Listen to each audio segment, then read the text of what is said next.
नमस्कार दोस्तों, मैं भूपेंद्र मिश्रा स्वागत करता हूँ आप सभी का हमारे चैनल में। दोस्तों, आज की वीडियो का टॉपिक है शिक्षकों ने झकझोरा मगर सत्ता ने नजरे फेरा। ऐसा मैं इसलिए कह रहा हूँ कि हमारे छत्तीसगढ़ में आज अर्थात 19 जनवरी सन 2025 को मंत्रिपरिषद का बैठक था। इस मंत्रिपरिषद के बैठक में अगर छत्तीसगढ़ सरकार के मंत्री चाहते तो एक ऐसा फैसला ले सकते थे जो इन 3000 लोगों का जो परिवार है, जो बेरोजगारी का सामना करने वाला है, ये 3000 लोगों के कारण, ठीक है, उसके जॉब्स को बचाया जा सकता था या उनको कहाँ समायोजित किया जा रहा है उसके बारे में कुछ ना कुछ अपडेट दिया जा सकता था।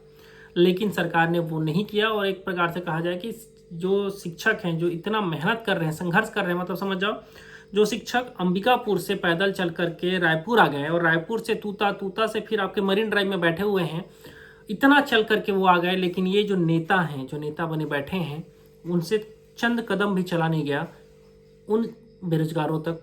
अब वो बेरोजगार ही हैं। एक समय वो चयनित सहायक शिक्षक थे जो एग्ज़ाम टॉप करके आए थे, ठीक है, और उनके पास जानते नहीं बना।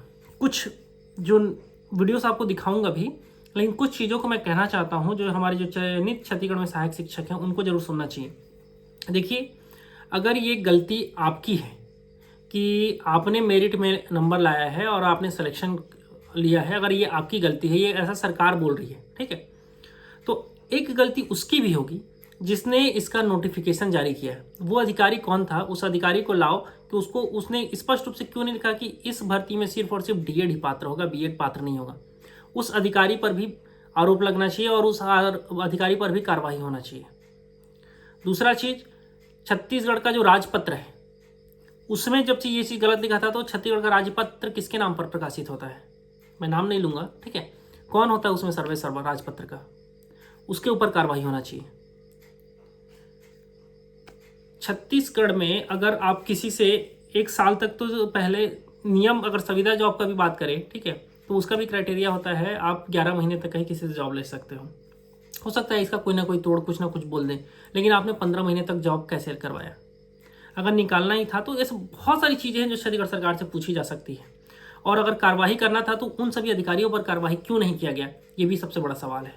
बाकी कुछ वीडियो क्लिप्स है, आप उसको देखिए, उसके बाद मैं अपने वक्तव्य और रखूंगा। सर, हम लोग को यहाँ पे तूता धरना बैठे 30 दिन से ज़्यादा हो चुका है और यहाँ पे हमारी बात को सुनने के लिए कोई नहीं आया है और न ही हमारी बात को कोई जन तक कोई पहुँचा रहा है, न कोई जनतागण नेतागण भी आ रहे, कोई नहीं आ रहे हैं यहाँ पे।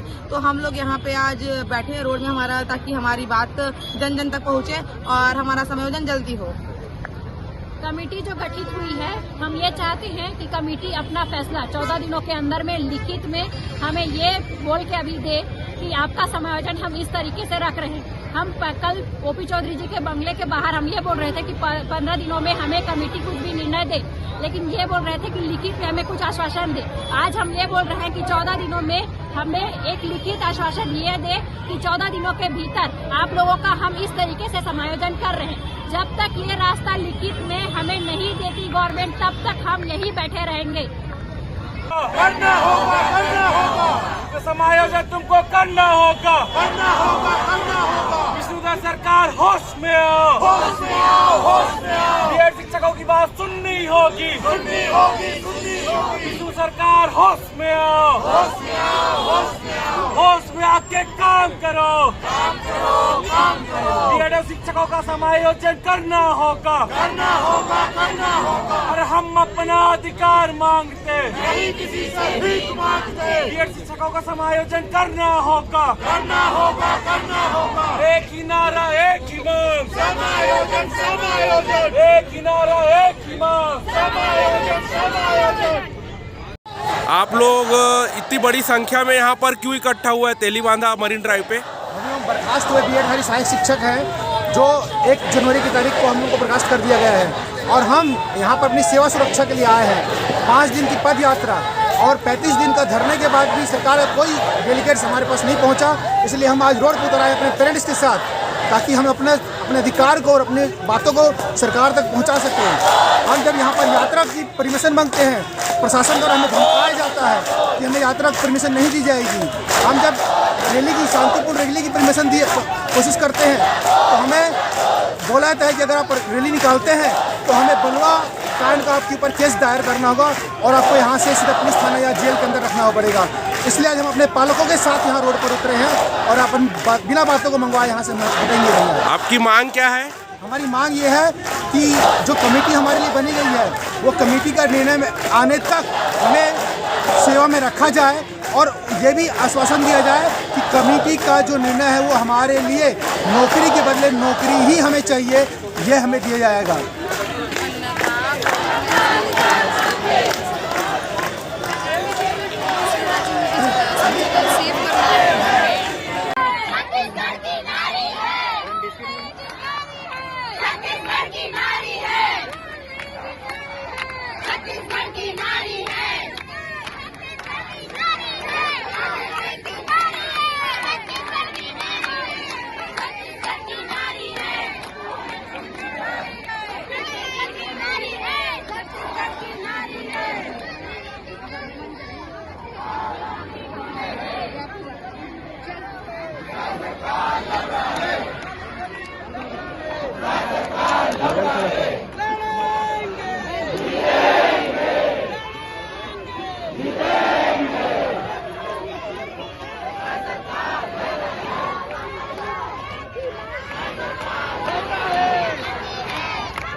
वापस लो, वापस लो, वापस लो, वापस लो। जय जय जय जय जय जय जय जय जय जय जय जय। करनी होगी, करनी होगी, करनी होगी, करनी होगी। होश में आओ, होश में आओ, होश में आओ, होश। देखिए, जैसे आप लोगों ने वीडियो क्लिप को देखा और आप सभी समझ चुके होंगे कि ये जो 3000 लोगों का परिवार है वो बिखर जाएगा।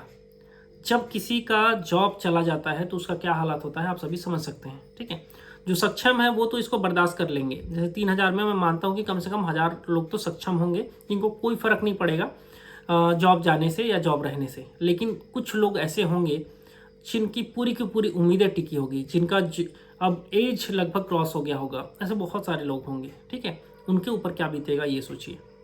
और मैं यही कहूँगा कि ये जो आंदोलन आप लोगों ने शुरू किया है उस आंदोलन को रोकने का मत सोचिए, उस आंदोलन को कंटिन्यू ही करिए जब तक आपकी मांगों को ना मान लिया जाए। ठीक है, आचार संहिता कब लगेगा ये देखने वाली बात है, लेकिन आप सभी को डटे रहिए, कुछ ना कुछ आपके लिए आपके साइड प्लस पॉइंट जरूर आएगा। ठीक है, ये मेरा व्यक्तिगत राय है और मैं यही चाहूँगा कि सरकार जल्द से जल्द इस पर कुछ ना कुछ एक्शन ले, और अगर एक्शन नहीं लेती है तो क्या करेगी वो बताए। जो कमेटी बैठाई है वो कमेटी अपना निर्णय कब तक लेगा ये बताए। कमेटी का क्या बैठक हो रहा है कि नहीं हो रहा है, कमेटी बैठक में क्या क्या चीज़ों पर चर्चा कर दी, कम से कम एक बार वही प्रेस वार्ता करके बता दे। तो ये जो कम से कम जो 3000 लोग हैं लगभग, वो उनकी जो मानसिक स्थिति है वो थोड़ा संतुलित भी होगी।